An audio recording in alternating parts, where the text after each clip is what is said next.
Hello दोस्तों, मैं रजवंत सिंह स्वागत करता हूं आपका आज की वीडियो में। दोस्तों, आज के टाइम में देखा जाए तो स्मॉल कैप कैटेगरी में 31 फंड्स हो चुके हैं। तो इतने सारे ऑप्शंस में से अच्छी क्वालिटी का फंड सिलेक्ट करना एक इन्वेस्टर के लिए काफी मुश्किल टास्क बन जाता है। तो इसी बात को ध्यान में रखते हुए आज के इस वीडियो में हम इंडिया के टॉप 3 स्मॉल कैप कैटेगरी के म्यूचुअल फंड्स को आपस में कंपेयर करने वाले हैं, तो जिससे आपको इन फंड्स की डिफरेंट इन्वेस्टमेंट स्ट्रेटजीज को समझने का मौका मिलेगा।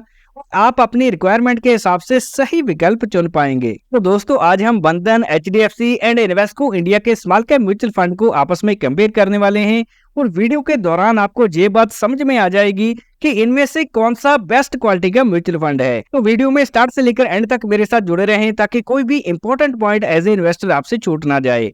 तो चलिए शुरू करते हैं इन म्यूचुअल फंड्स की बेसिक डिटेल से। तो सबसे पहले बंधन स्मॉल कैप म्यूचुअल फंड्स की बात करें तो इसको लॉन्च किया गया था 3 फरवरी 2020 को। इसको 5 साल 10 महीने का समय हो चुका है।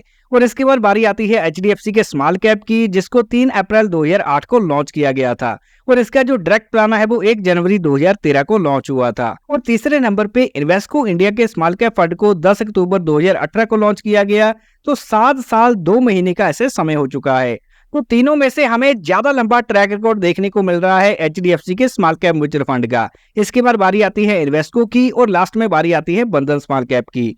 और जहां पर एयूएम साइज की बात करें तो बंधन का है 17,380 करोड़ का, एचडीएफसी का 38,020 करोड़ का और यहाँ पर इन्वेस्को इंडिया का जो एयूएम है वो तकरीबन 9,000 करोड़ का हो चुका है। तो यहाँ एयूएम साइज के हिसाब से देखा जाए तो एचडीएफसी का स्मॉल कैप फंड सबसे बड़ा है। इसके बाद बारी आती है बंधन स्मॉल कैप की और नंबर 3 पे इन्वेस्को इंडिया की। और यहाँ पर एनएवी है बंधन की 50 रुपए की, एचडीएफसी की 156 की और इन्वेस्को इंडिया की 45 की। और यहाँ पर डायरेक्ट प्लान की एक्सपेंस रेशियो को देखें तो जी 0.42% की है बंधन स्मॉल कैप की, एचडीएफसी की 0.67 की और इन्वेस्को इंडिया की 0.40 की। तो यहाँ पर एक्सपेंस रेशियो के हिसाब से महंगा दिखाई दे रहा है एचडीएफसी का स्मॉल कैप और यहाँ पर बंधन एंड इन्वेस्को इंडिया की एक्सपेंस रेशियो एक जैसी दिखाई दे रही है। और इसके बाद बारी आती है बेंचमार्क इंडेक्स की, जो फंड फॉलो करते हैं BSE 250 small cap TRI index को।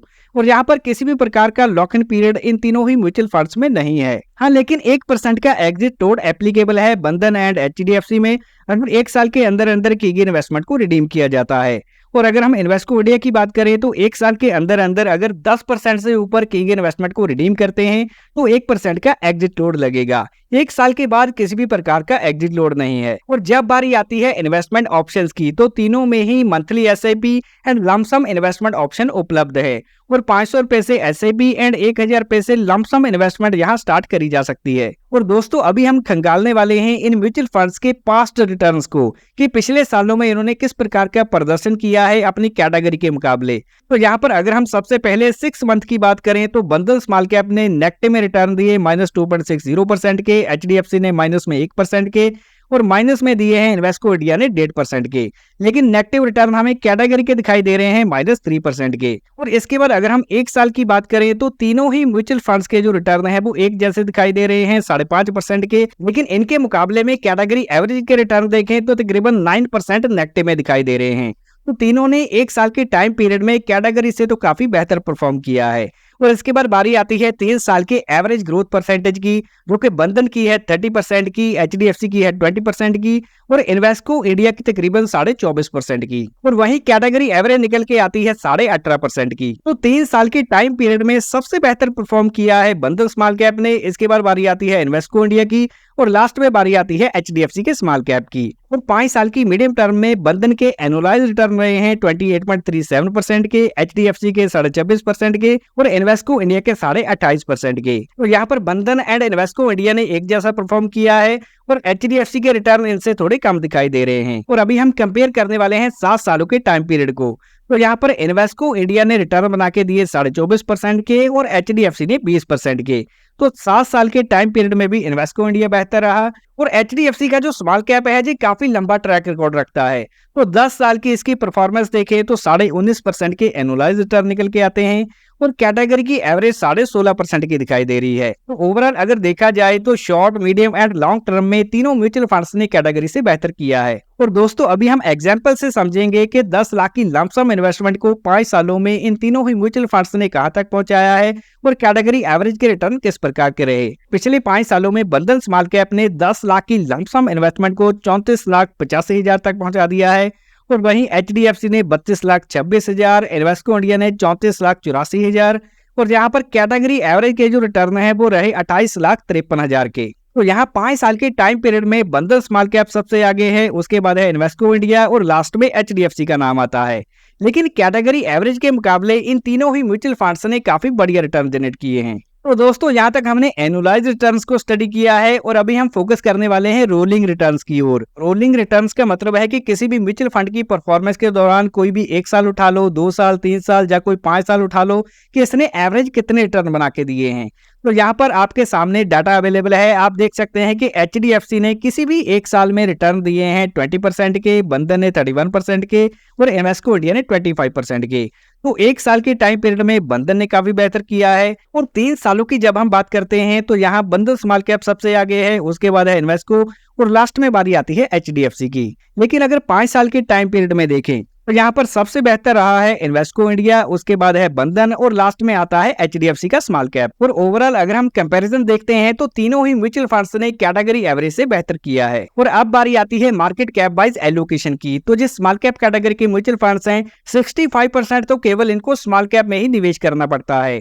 तो यहाँ पर अगर हम सबसे ज्यादा डोमिनेंट पोजीशन देखें वो एचडीएफसी स्मॉल कैप की है, 76% केवल इन्होंने स्मॉल कैप में लगाया है।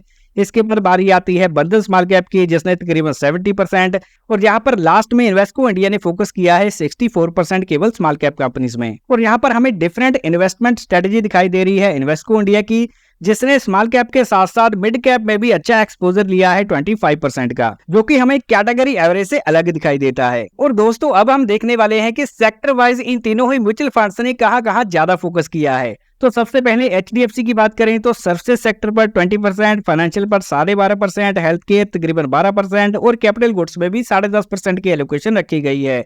और वहीं दूसरी तरफ बंधन स्मॉल कैप ने फोकस किया है फाइनेंशियल सेक्टर पर 21%, हेल्थ केयर 11.5%, सर्विसेज 11% और कंस्ट्रक्शन में 8.5%। और जब बारी आती है इन्वेस्को इंडिया की तो इसने सर्विसेज सेक्टर पर ज्यादा फोकस किया है तकरीबन 24% का और इसके बाद आता है फाइनेंशियल सेक्टर तकरीबन 20%, हेल्थ केयर 17% और ऑटोमोबाइल में भी इन्होंने 5% की एलोकेशन ले रखी है। और अगर हम 5 साल के एब्सोल्यूट रिटर्न्स को देखते हैं तो यहाँ पर सबसे ज्यादा रिटर्न बना के दिए बंधन स्मॉल कैप ने 248.60% के, इन्वेस्को इंडिया ने 248.40% के और यहाँ पर एचडीएफसी ने 222% के एब्सोल्यूट रिटर्न जनरेट किए हैं। लेकिन अगर हम बेंचमार्क से कंपेयर करके देखते हैं S&P BSE स्मॉल कैप से तो इसने एब्सोल्यूट रिटर्न जनरेट किए हैं 5 सालों में 188% के। तीनों ने ही अपने बेंचमार्क को आउट परफॉर्म किया है पिछले 5 सालों में। और अब हम रुख करने वाले हैं पोर्टफोलियो पोजीशन की ओर। तो यहाँ पर हमें नंबर ऑफ स्टॉक्स की बात करें तो सबसे ज्यादा दिखाई दे रहे हैं बंधन स्मॉल कैप में, तो अच्छी खासी डाइवर्सिफिकेशन यहाँ करी गई है। और बंधन स्मॉल कैप की खास बात यह है कि निफ्टी 500 इंडेक्स के अलावा इन्होंने माइक्रो कैप कंपनीज में भी निवेश कर रखा है।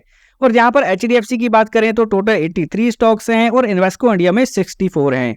और इसके बाद जब हम टॉप 5 स्टॉक्स की बात करें तो 12% की एलोकेशन है बंधन की, एचडीएफसी की 19% की और इन्वेस्को इंडिया की 20% की। और टॉप 10 स्टॉक्स में तकरीबन 19% की होल्डिंग है बंधन की, एचडीएफसी की 30% और इन्वेस्को इंडिया की 34%। तो यहाँ पर इन्वेस्को इंडिया का जो पोर्टफोलियो है वो हमें ज्यादा फोकस्ड दिखाई दे रहा है और बंधन स्मॉल कैप का हमें डाइवर्सिफाइड दिखाई दे रहा है। और जो एचडीएफसी स्मॉल कैप है इसमें हमें ठीक ठाक एलोकेशन दिखाई दे रही है। टॉप 20 स्टॉक्स में बंधन ने 30%, एचडीएफसी ने 45% और इन्वेस्को ने 55% की एलोकेशन कर रखी है।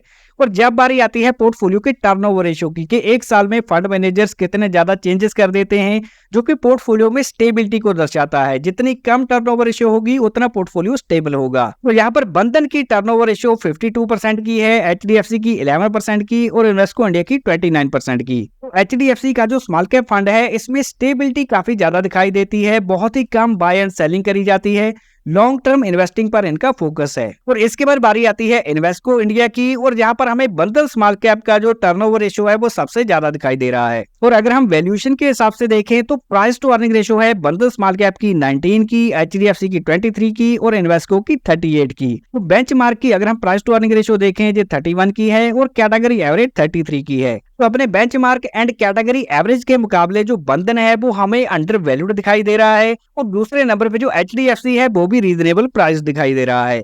लेकिन जो इन्वेस्को इंडिया है वो हमें महंगा दिखाई दे रहा है। और अब बारी आती है कैश होल्डिंग की, तो बंधन के पास तकरीबन 11% कैश में अवेलेबल है, और इसके बाद एचडीएफसी में 9% और यहाँ पर इन्वेस्को इंडिया में 2.67%। तो बंधन और एचडीएफसी में कैश ज्यादा रखा गया है अच्छी अपॉर्चुनिटीज को ग्रैब करने के लिए, लेकिन यहाँ हमें इन्वेस्को इंडिया का फंड तकरीबन टोटली इन्वेस्टेड दिखाई दे रहा है। और इसके बाद हम देखेंगे इंपॉर्टेंट रिस्क रेशियोज को, जिसमें कैप्चर रेशियो आ जाती है, upside capture ratio and downside capture ratio. Upside capture ratio हमें ये बताती है कि मार्केट में जब भी अपसाइड आती है बेंचमार्क के मुकाबले फंड कितना ऊपर जाता है, और जो डाउनसाइड कैप्चर रेशियो है वो ये बताती है कि मार्केट करेक्शन के दौरान ये बेंचमार्क के मुकाबले कितना ज्यादा गिरता है। तो यहाँ पर एचडीएफसी की अपसाइड कैप्चर रेशियो है 82 की, डाउनसाइड है 57 की, और बंधन की अपसाइड है 106 की और डाउनसाइड है 73 की, और इन्वेस्को इंडिया की 87 अपसाइड है और डाउनसाइड है 56 की। तो यहाँ पर अगर हम अपसाइड कैप्चर रेशियो को कंपेयर करें तो सबसे बढ़िया दिखाई दे रही है बंधन स्मॉल कैप की। जब भी मार्केट में अपसाइड आती है बेंचमार्क अगर 10% बढ़ता है तो ये 10.6% बढ़ता है, और जब भी मार्केट में डाउनसाइड आती है तो यहाँ पर हमें सबसे बढ़िया डाउनसाइड प्रोटेक्शन दिखाई दे रही है इन्वेस्को इंडिया में, कि बेंचमार्क अगर 10% गिर जाए तो ये 5.5% ही गिरता है। और जो एचडीएफसी का स्मॉल कैप है इसकी भी डाउनसाइड कैप्चर रेशियो एक अच्छी डाउनसाइड प्रोटेक्शन को दर्शाती है, लेकिन जो बंधन का स्मॉल कैप फंड है इसमें हमें ज्यादा वोलेटिलिटी देखने को मिलती है मार्केट करेक्शन के दौरान। तो दोस्तों अब तक हमने इन तीनों ही म्यूचुअल फंड्स के बारे में काफी डिटेल में जान लिया है, और अभी हम आते हैं कंक्लूजन पर कि क्या आपको इन म्यूचुअल फंड्स में निवेश करने का विचार बनाना चाहिए या फिर इसे अवॉइड करना चाहिए, और इनमें से कौन सा म्यूचुअल फंड सबसे बेस्ट हो सकता है। तो सबसे पहले अगर हम एचडीएफसी के स्मॉल कैप फंड की बात करते हैं तो इसका एक लंबा ट्रैक रिकॉर्ड हमें देखने को मिलता है, और साथ ही साथ जहां पर एक स्टेबल इन्वेस्टमेंट स्ट्रेटेजी का उपयोग किया जाता है, बहुत ही कम बाय एंड सेलिंग करके लॉन्ग टर्म इन्वेस्टिंग करी जाती है। तो जो निवेशक stable portfolio and long track record वाले म्यूचुअल फंड में निवेश करना चाहते हैं उनके लिए ये एक अच्छा विकल्प साबित हो सकता है। लेकिन एचडीएफसी में स्टेबिलिटी के साथ साथ रिटर्न्स के साथ भी आपको कॉम्प्रोमाइज करना पड़ सकता है।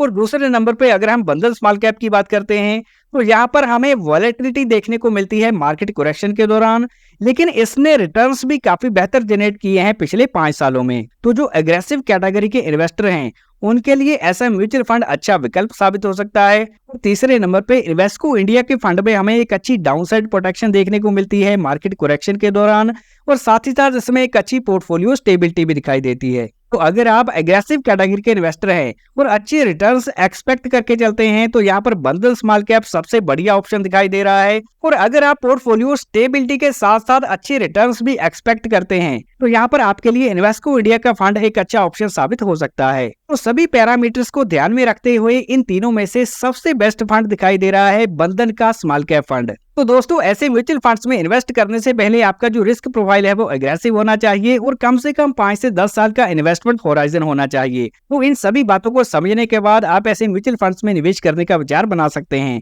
और अभी हम डिस्क्लेमर देख लेते हैं। तो दोस्तों ये जो म्यूचुअल फंड इन्वेस्टमेंट है ये बाजार जोखिम के अधीन होती है और इसमें मिलने वाले रिटर्न्स की कोई भी गारंटी नहीं होती, और किसी भी म्यूचुअल फंड की पास्ट परफॉर्मेंस ये इंडिकेट नहीं करती कि आने वाले सालों में भी उसी प्रकार के रिटर्न मिलेंगे।